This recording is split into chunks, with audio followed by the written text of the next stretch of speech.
നമുക്കിന്ന് കുറച്ച് ക്യൂട്ടും ബ്യൂട്ടിഫുൾ ആയിട്ടുള്ള ബോ ഉണ്ടാക്കിയാലോ. എങ്ങനെ ഉണ്ടാക്കാന്ന് നോക്കാം കേട്ടോ. നമുക്കിത് എങ്ങനെ ഉണ്ടാക്കാൻ നോക്കാം. അതിന് വേണ്ടി നമ്മൾ തുണി എടുക്കുക. ഞാൻ കാണിക്കുന്ന പോലെ കുറച്ച് ഭാഗം കട്ട് ചെയ്യുക. അതിനുശേഷം അവിടെ സ്റ്റിച്ച് ചെയ്യുക. നിങ്ങൾക്ക് മനസ്സിലായെന്ന് കരുതുന്നു. അതിനുശേഷം സ്റ്റിച്ച് ചെയ്തതിന് ശേഷം നമുക്ക് അകമ്പുറം മറിക്കാം. അതിനുവേണ്ടി ഞാനൊരു സേഫ്റ്റി പിന്നാണ് യൂസ് ചെയ്യുന്നത്. സേഫ്റ്റി പിൻ യൂസ് ചെയ്ത് നല്ല എളുപ്പമായിട്ട് നമുക്ക് അകമ്പുറം മറിച്ചെടുക്കാൻ പറ്റുന്നതായിരിക്കും കേട്ടോ. അപ്പോൾ ഇത് എങ്ങനെ സേഫ്റ്റി പിൻ ഉപയോഗിച്ച് ഞാൻ ഇത് തട്ടുന്നുണ്ട്. അപ്പോൾ നിങ്ങൾ ആദ്യമായിട്ട് എൻ്റെ ചാനൽ കാണണമെങ്കിൽ സബ്സ്ക്രൈബ് ചെയ്യുക, ലൈക്ക് ചെയ്യുക. അപ്പോൾ അതേ നമുക്ക് ആ സേഫ്റ്റി പിൻ അഴിച്ചെടുക്കാം. അതിനുശേഷം വേറെ തുണി എടുത്തിട്ട് ഞാൻ കാണിക്കുന്ന അത്രയും പോർഷൻ ഒഴിവാക്കിയിട്ട് ബാക്കി ഭാഗം തയ്ക്കുക. അപ്പോൾ തയ്ച്ചതിന് ശേഷം നമുക്ക് വീണ്ടും അകമ്പുറം മറിച്ചെടുക്കണം. അപ്പോൾ നിങ്ങൾക്ക് ഇതെല്ലാം മനസ്സിലാവുന്നതെന്ന് കരുതുന്നു. സ്ലോ ചെയ്ത് നോക്കി കഴിഞ്ഞാൽ മനസ്സിലാവും. അപ്പോൾ അങ്ങനെ ചെയ്തതിന് ശേഷം ഇത് മടക്കി അവിടെ ഞാൻ കാണിക്കുന്ന ആ ഒരു പോർഷനിൽ നിങ്ങൾക്ക് തയ്ക്കുക. തയ്ച്ചതിന് ശേഷം ബാക്കി വരുന്ന കുറച്ച് പീസ് ഉണ്ടാവുമല്ലോ, അത് കട്ട് ചെയ്ത് കളയണം.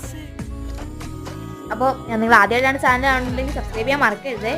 അപ്പോൾ അതിന് ശേഷം നമുക്കിതിങ്ങനെ ഞൊറി ചെയ്തെടുക്കാം. അപ്പോൾ നമ്മുടെ ബോ റെഡി ആയിട്ട് നല്ല അടിപൊളിയായിട്ടില്ലേ. അപ്പോൾ നിങ്ങളുടെ ഫീഡ്ബാക്ക് അറിയിക്കുക, ഉണ്ടാക്കി നോക്കുക. ബൈ.